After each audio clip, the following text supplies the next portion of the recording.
So what we do when we set up laser is everyone's going to be wearing different glasses. These are protective glasses to protect us from the ultraviolet light. So just to give a little background about laser.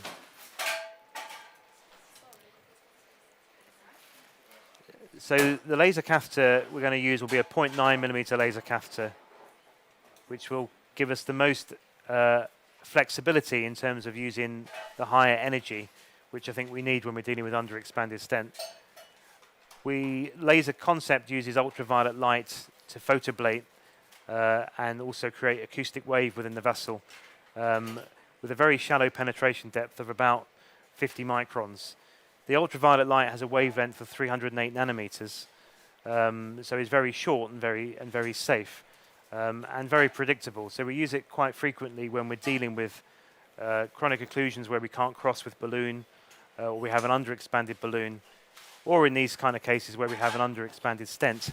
Laser is very effective. They're not common cases, but laser is one of the few tools that you can use to help treat this vessel. There's a little bit of things we'll do when we set up, which we'll run through in more detail as we go along. The machine itself takes about 8 minutes to warm up, so there's a little bit of lag time, but we can go around the room putting on the glasses, I guess. So how we do it in this lab is we set up with the three-way tap. We have the saline put onto the side of the three-way tap. Then I disconnect the contrast and I put that on the top of the three-way tap, like so. Then I reconnect that to the, I know, so I wasted a bit of contrast, but that doesn't matter.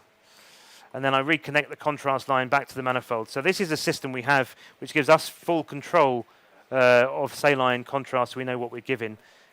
Contrast going straight, saline coming out the side.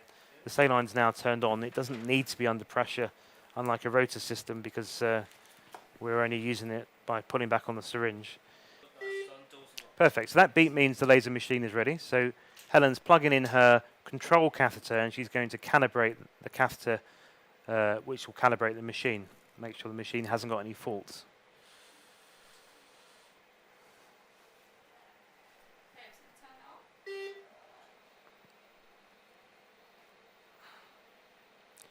And she holds this up against the calibration plate.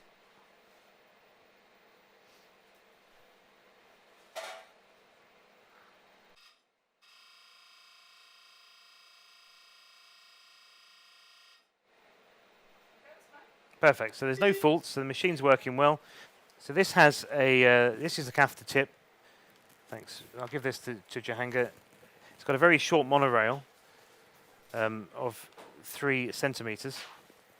Oh, hang on, we don't want to tangle this up because it's got to be easy for us to use.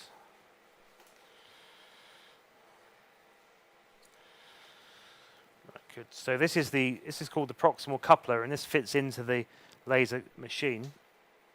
Helen? And then the first thing we have to do is calibrate this specific catheter that we've got to the machine so it knows what energy it's delivering. And we do that in exactly the same way as before by holding the catheter tip to the calibration plate.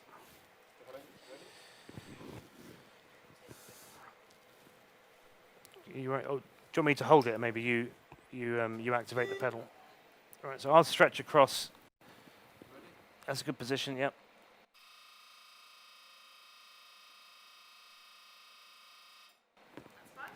Perfect. So, what you can see is laser catheter on. Yeah. Just take it off standby for a second. So you can't. It doesn't show very well in this light, but there is a little infrared guiding beam that you can see on the laser catheter, but you can't really see it on my hand at the moment. But that's not the energy that's delivered from the catheter itself that ablates the tissue. It's the ultraviolet light that we saw on the calibration plate. These catheters are made by hand in Colorado Springs by a very dedicated team of individuals, and they're made from glass fibers. And there's 65, I think, glass fibers in this particular catheter, and they're extremely thin, obviously. So it's very precision material that allows the laser light to go from the machine to the catheter to the patient. Another one. What you can see is that it's also a very straightforward monorail. Easy to use, yeah.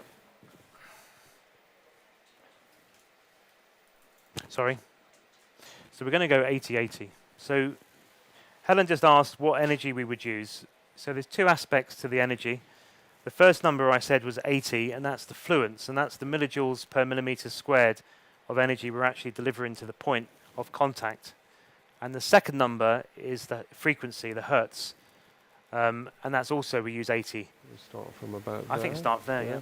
So you can see it's very deliverable, even through this calcified artery, low profile, and you can put it through a 6 French guide liner, very straightforward. So yeah, 80-80. Perfect. So we just checked the settings there. What I'm doing now is I've turned the contrast off and I've switched over to the saline syringe and I've filled up with saline. And what we'll do is we'll just do a fluoro and I'll flush out the contrast. So we now see there's no contrast in the system. When you're using laser for most indications, that's always a good thing to do. So we're contrast free at the moment, Helen, so you can go onto live laser. So how we're going to do this, I'm going to inject, and then I'll say to Jahangir, you can start, and then he'll start lasing, and he'll be able to lase for 10 seconds, and the machine will automatically cut out with a rest period of 5 seconds. And at that point, he'll just gently be moving the catheter distal, very slow speed, about 0.5 millimeter per second, so almost imperceptible, really. Yep. You ready? You ready, Helen?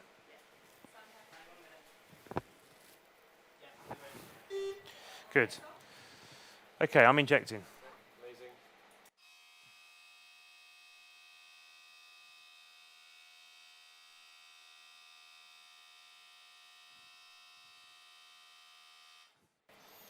Perfect.